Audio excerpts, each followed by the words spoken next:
Judging me on what I wear, discussing how I did my hair, because you let me underwear they said. Spilling out words I wrote, honesty it takes its toll. Good day! Our topic for today is determining the percentage. Example number 1. What is 12% of 350? 12% is represented by rate and 350 is represented by base. Therefore, our formula is percentage is equal to rate times base. Since 12% can be changed to decimal number which is equal to 0.12, therefore, percentage is equal to 0.12 times 350. Our answer is 42.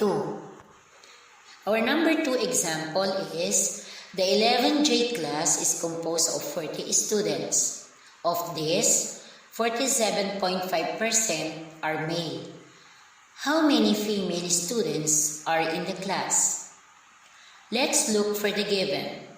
40, total number of students, and 40 is represented by base. 47.5%, the number of percent of male students, and 47.5% is represented by base.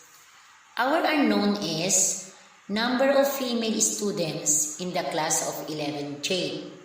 The solutions therefore is, since 47.5% is given, which is the number of percent of male in the class of 11J, we will be looking for the percent of female in the class of 11J.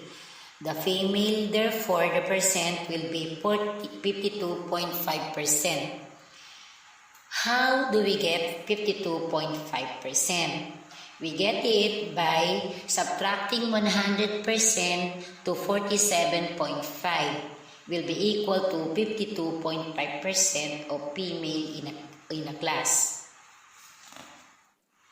Therefore, to find the number of female, we have percentage is equal to base times rate.